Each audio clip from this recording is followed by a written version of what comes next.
There are two options for teachers to assign training to their students. The method you pick will be dictated by exactly how much detailed information you have about the student and the cognitive and phonological causes of their deficits. This step is critical to the success of the student and the program.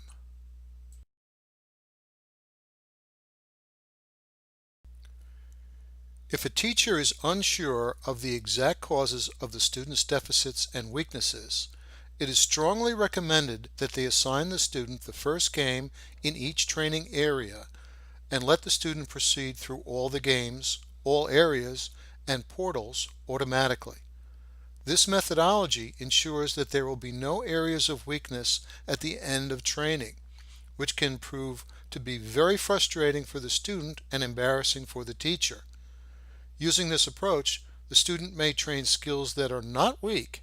However, students report that training in areas where they have some skill is actually a reward and incentive to train in other areas. The MD4 Reading curriculum is designed to address all the possible areas of cognitive and phonological weakness that drives reading problems. All that the teacher has to do is assign the first game in each of the 8 areas, and the system will do the rest. If a teacher is completely sure of the exact causes of the struggling reader's weaknesses and deficits, they can assign any game in any area they believe is appropriate simply by providing the student with the entry code for that game and assigning it. Caution: there are serious considerations involved in this approach, and it is strongly recommended that before this track that a student receive a full psychoeducational evaluation and that the school psychologist be consulted about what levels of the MD4 Reading curriculum to assign. Progress and performance for specific levels, as well as scope and sequence of training, can be consulted to find specific starting points in individual areas. Adjustments can be made to the process, and students can move backwards in the training process if that is desirable. Upon the completion of each level of the MD4 Reading curriculum, a progress and performance report is available that indicates the overall achievement the student has accomplished in that level, as well as the skills and abilities that were trained and developed.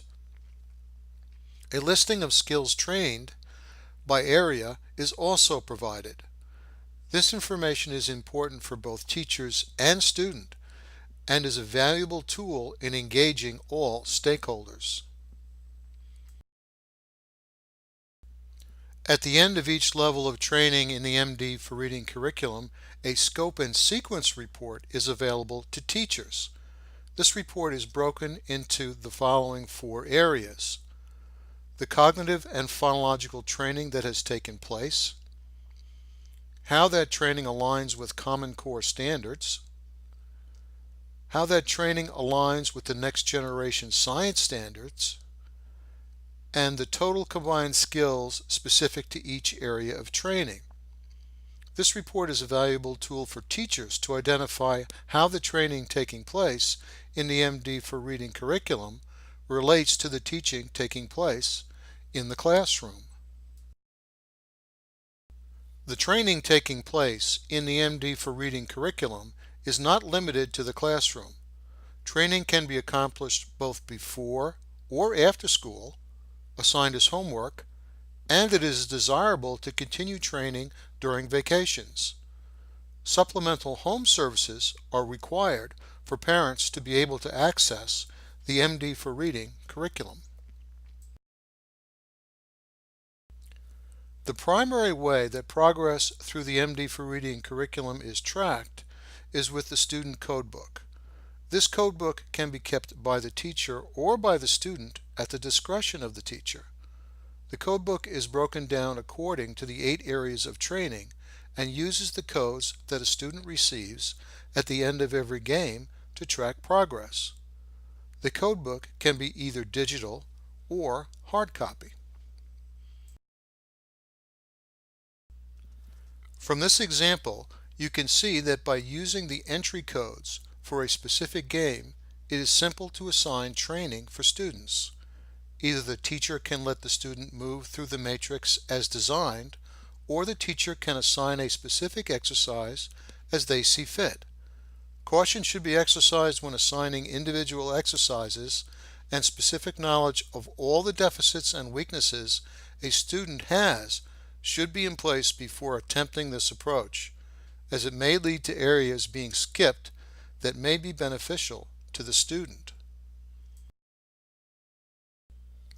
Please remember that this is digital educational therapy training and not just playing games for entertainment.